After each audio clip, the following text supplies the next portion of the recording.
Hello, everybody. Wildman Z here with another awesome comic book update. It's not really an update. This comic book's like 40 years old, but this comic is X-Men 239 from 1988. I guess I was around 20 years old at this time. I was in the comics at this point for about 7 or 8 years. I guess I started reading when I was 12, 13-ish, and really love the X-Men. And all through the 80s, I loved the book. Sometimes more than others. I usually go, purchase this book at very rarely comic book shops. That was a new thing at the time, but usually at drugstores or newsstands when I was in the city. And then I'd buy a handful of comics when I could afford it. I really liked this time period in the X-Men. Chris Claremont wrote all through the 80s, but he early on was backed up by John Byrne and Dave Cockrum. Really liked them. There was a lull in there. I wasn't crazy about the art for a while in the mid-'80s with John Romita Jr. Just never really liked his style personally. But then when Mark Silvestri came on, I really dug the art. It was kind of sketchy and rough. Reminded me a little bit of John Buscema, but different. And it was just really groovy. And this is the first time we start to really understand this new villain who'd been out for a year or two, but pretty much shown in shadow up until this point. He is shown briefly in issue number 221 about a year before this, but we don't know much about his motivations or what the story behind him is. He's the leader or the brains behind a group called the Marauders. The Marauders are sort of akin to the Brotherhood of Evil Mutants, except they're far more vicious. They're basically trying to kill, or at least capture, a member or sort of an associate of the X-Men, a character by the name of Madeline Pryor, who at this point we're convinced is pretty much an ordinary woman, and interestingly enough, a doppelganger for Jean Grey. Jean has been dead in the comic book world for 5 or 6 years at this point, or more, and a couple of years before this book takes place, we're introduced into a character by the name, as I said, Madeline Pryor, who's a bush pilot. Cyclops is enthralled with her. Things happen, he has to leave the team, but she's left with the team sort of as an honorary member. She can fly planes and do things like that. She's handy. She can monitor a computer. She's intelligent and so forth. Not good in a fight, but good for other things. And for some reason, Sinister's obsessed with her. Sinister wants to kill her for some reason or capture her, and we're not really sure why, because she's the doppelganger of Jean Grey. There's something in the mix, but we don't know what it is. So on the cover here, we see Sinister, really cool outfit. I always like the sort of a peacock type of black thing behind him. It's sort of got built-in armament. Really cool look. The white face with the diamond on the forehead. I understand there's new Sinisters now. There's clones or something of him, and they have different emblems on their forehead. But I always thought it was cool, kind of like the Vision has that type of thing. I don't know, it's just something about a character with something on their forehead. Villains, kind of like with James Bond. The henchmen which the Marauders are. They're guys like Sabretooth and Arclight and Scalphunt. They're all basically thugs, all heavies or berserkers. They're great. They're great in a brawl. Love those kind of guys. But what I really like are villains that are schemers. Characters like Doctor Doom or Sinister. Unlike Doctor Doom, who I would argue has some virtues associated with him, Sinister's pretty much evil. Now, when I was a kid, I was really taken aback by this panel. Again, remember, this is pre-internet. Sinister's sitting in this giant chair, kind of like Game of Thrones type of thing. That's all cabling coming up to him. There's TV monitors in the background. If you look carefully, you can see things like the Taj Mahal up here and maybe the Eiffel Tower and some other notable structures. And then in the foreground are little images, whether they be in his head or floating in midair, are all these little glass menagerie figures that are all the X-Men of the time. Characters like Colossus, Storm, Dazzler's on the team, Psylocke's on the team, a couple other newer characters, Longshot's on the team, Havoc's on it. It's pretty much a newer cast. We have the core characters, Wolverine, Storm, and so forth. Nightcrawler is no longer on the team. He's with Excalibur in this time period. Kitty Pryde's with Excalibur. But we brought in like the Dazzler and Longshot, Psylocke. Rogue's on the team. She's a repentant villain. She's got the powers of Ms. Marvel plus the powers of absorbing other characters' abilities. So she's pretty powerful, although not really a great fighter at this point in time. But what's cool about this was the notion that the person in charge, the person with all the power, basically had internet access. He has a lot of screens and he can see anywhere. And what they say here is something to the extent of another place, another day, another man. Sinister, Mr. Sinister by name, who, here in his command post, has the entire world at his fingertips. It's said information is power. If so, then conceivably, he has it all. Access to anyone, anywhere, anytime. But he does not have access to the X-Men. A, he thinks they're dead. They've been allegedly blown up in the tower fighting this cosmic type being called the Adversary. They disappeared, but they went through something called the Siege Perilous and popped up in Australia. Now, when they're in Australia, even if he happened to have a monitor everywhere, he had a monitor in this outback town of Australia, he still wouldn't be able to see them because one of the it's a plot mechanism. One of the things that they can't be picked up on any standard recording device. So even if you put a camera or some sort of video recorder on them, you would not be able to pick them up in theory. So what he's doing, he's brooding. He's thinking about how he feels, as he says here on the bottom. He says something to the extent, it is said a man is measured by the quality of his enemies. And he goes, you were the best.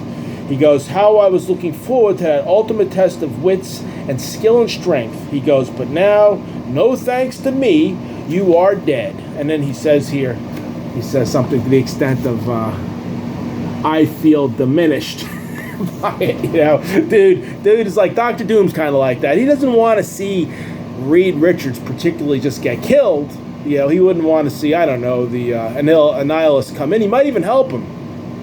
He wants to do it himself. He doesn't even necessarily want to kill him. He wants to subjugate him and crush him and just have him under his thumb and be able to tell him how petty his mind is compared to that of Doom. Well, on the Marauders, there's a character you might be familiar with if you're an Uncanny X-Men fan, and that is Polaris. Here she is. She's kind of got a punk rock thing going, but it's not really Polaris's body, but she's been possessed by this demonic spirit called Malice. I think it's an ethereal, non-corporal being of some sort. I don't really know the backstory, but it can possess people.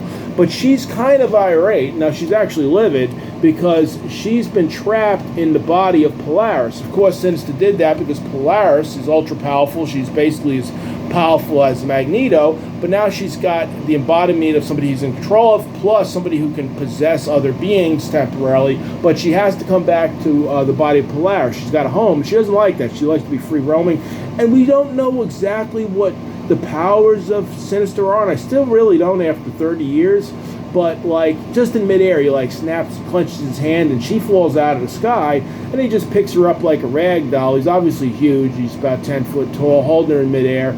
And so he's real powerful. I mean, she basically, maybe without all the technical prowess, has the skills of Magneto, and he just takes her right out like no problem. Plus, she's actually doubly powered because she's got Malice's power and Polaris. What's great about this is Sinister doesn't really like to fight. He apparently is super strong, and he is invulnerable. I think body parts and pieces of him get blown off. He kind of grows back. But if you see here in the bottom, he's holding her hands here, and he's saying something to the extent of, he goes, you're the one I depend on most. The unchanging pole star, kind of a play on Polaris, about which all the rest revolve. Talking about the Marauders. That points the way to glory and their true destiny. And he goes, trust me, I did not do this to diminish you, my best beloved, but to make you stronger. And she goes like she's being married, I do. And when she walks off, Sinister just sits his behind back in that Game of Thrones, Game Boy chair there. And he says something like, she believed because she wanted to. I made her feel proud and special.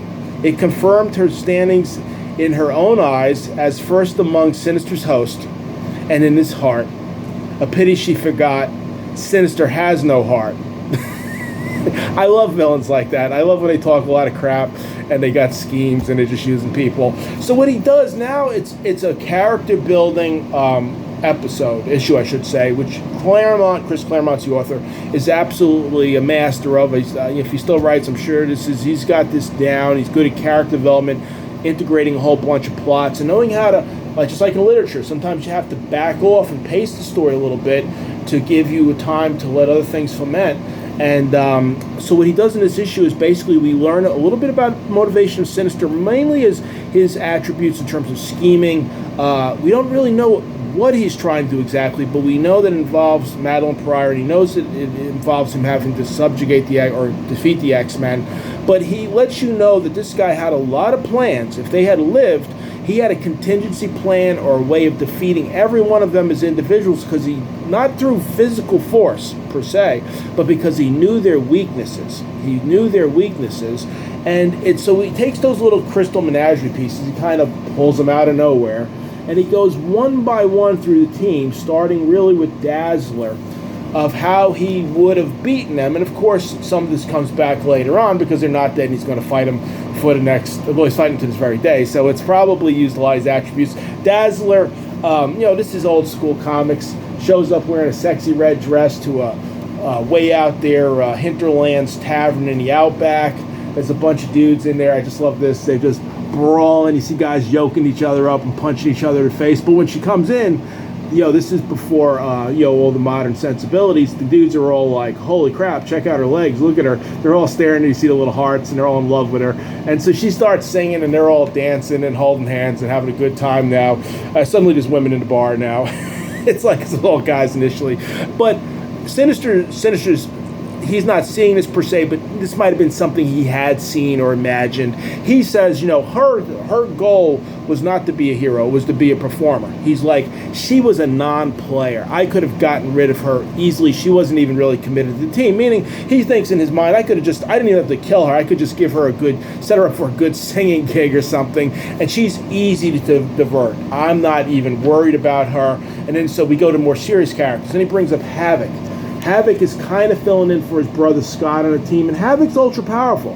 Havoc wields like the power of the sun in his blast, his cosmic blast that he has, and he's taking a run out here, working himself to exhaustion, and he's thinking about all these characters he had to kill in recent issues, mainly Brood, who had embodied the bodies of certain humans who were mutants, maybe didn't even know they were mutants, and he had to kill because they were going to kill X-Men or kill innocent people, and he can't take that. Havoc is, this is in the classic days of comics where if you were a killer, it was a rare bird. You didn't just go around killing people on the team.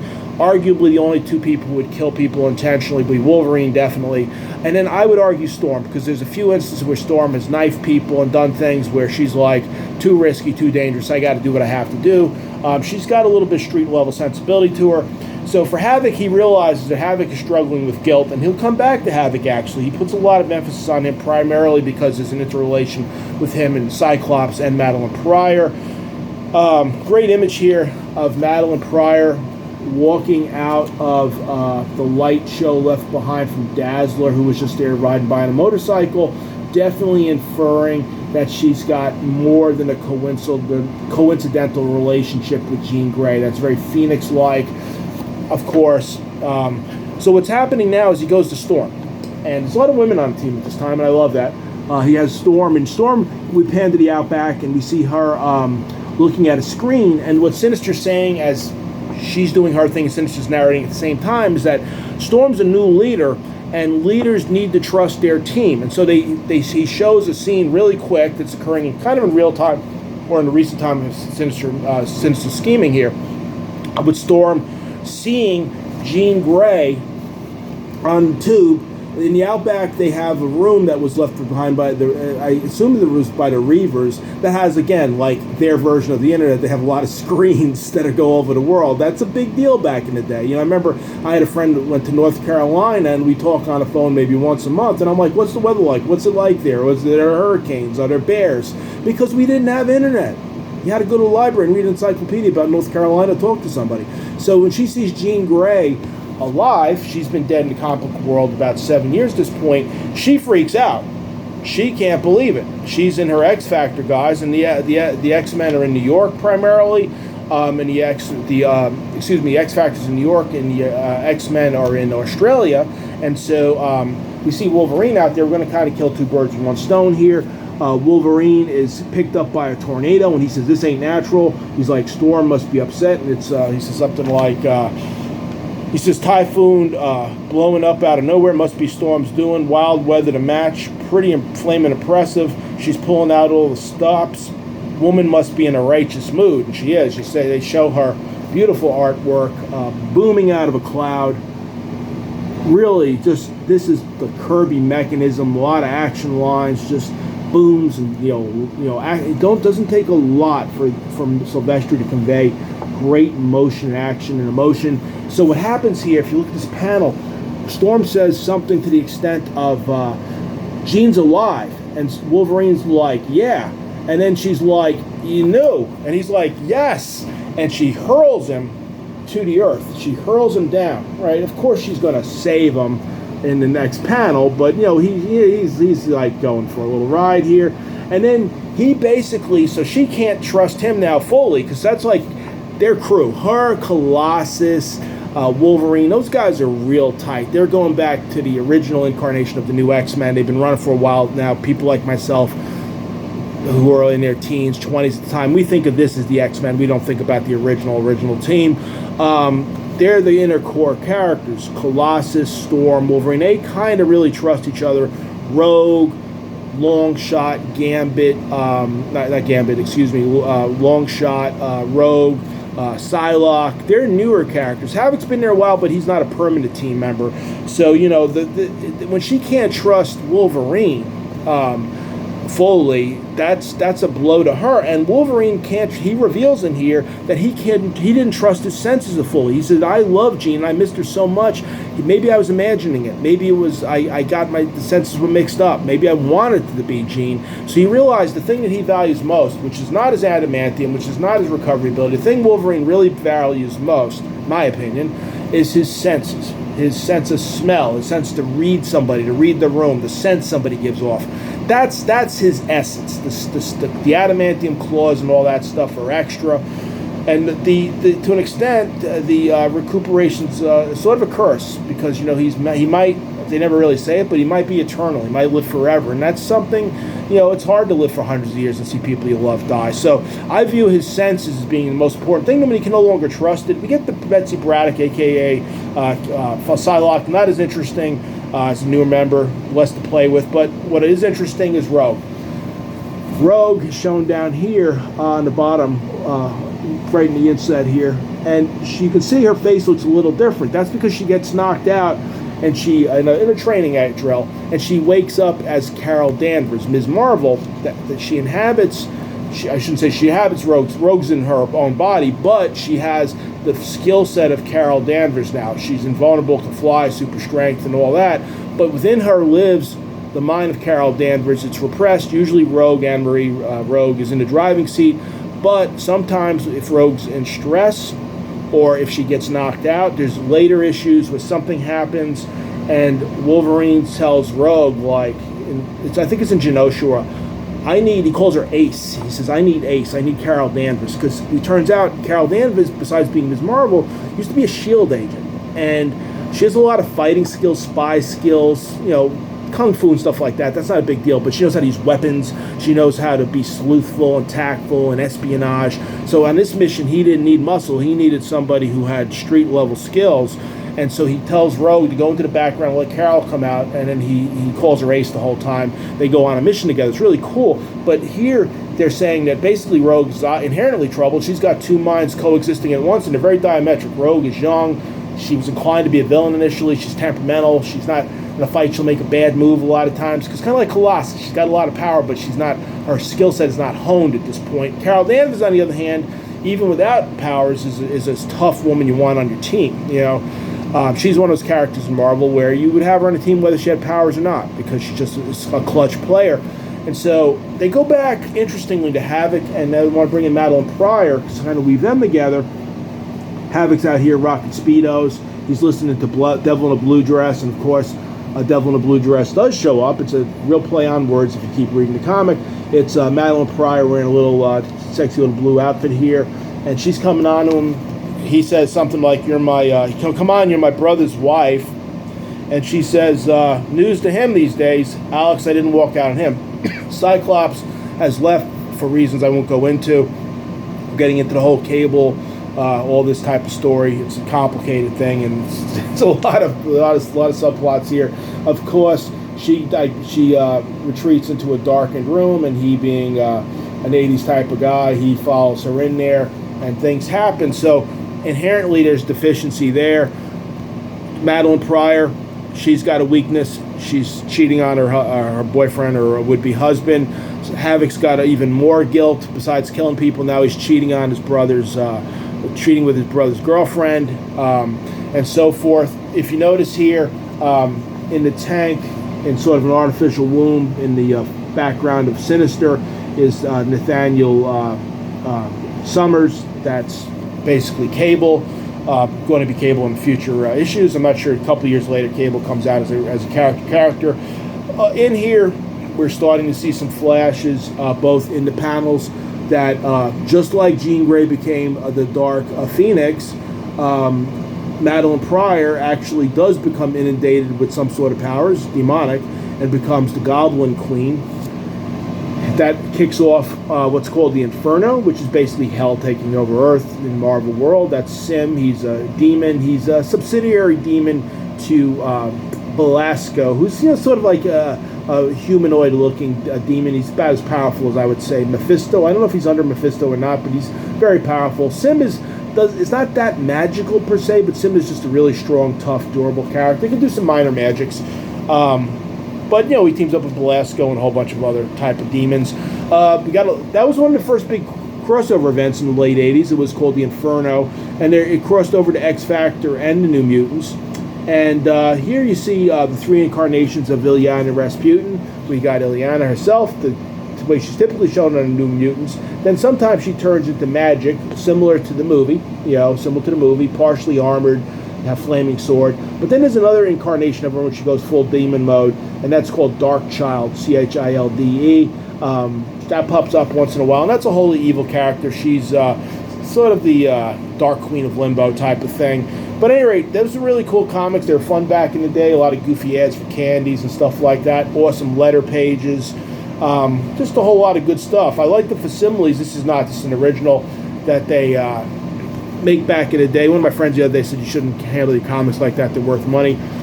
They're worth a lot more to me just as what they are. I don't care about ever selling them, and they're not fine or they're probably in good condition. They're maybe worth $30-40 each. I'll never certify grade comics. To me, it doesn't make sense. I'm not a collector. I'm an appreciator of. If you're a younger guy, these would be expensive to pick up individually. What I would suggest, or gal, I know a lot of women read comics these days. You'll get this in Epic, or get it if you like something hardbound. You can buy it in Omnibus. It would be in, I don't know if this would be X-Men Omnibus 3, I guess, somewhere in there. You can look it up online, but certainly in the Epics, you can pick this up either now or in the very near future. And there's all sorts of collections of the Inferno as well. It's great storytelling. 80s comics, in my opinion, are the best comics. And then next to that, probably the 60s. I would say that you will not go wrong reading any of the X-Men stories from the 80s, including this is leading into the Inferno, or the Mutant Massacre, or the Fall of the Mutants, or the Dark Phoenix saga, or the Proteus saga. All of it is great stuff. So I'm running out of time here. I've gone on a little bit about one comic book, but I really love this comic book. It feels like a double shot issue. It's not. It's a single issue. Came out in 1988. It has probably about 50 times more writing than the current one-issue comic book that tend to be very deflated and very decompressed. Well, on that note, Wildman Z's out. It's a hot day. I may not work out today. I may just go outside and walk around for for an hour or so, get some air. But it's a little hot to work out outside. So have a good day. Wildman Z out.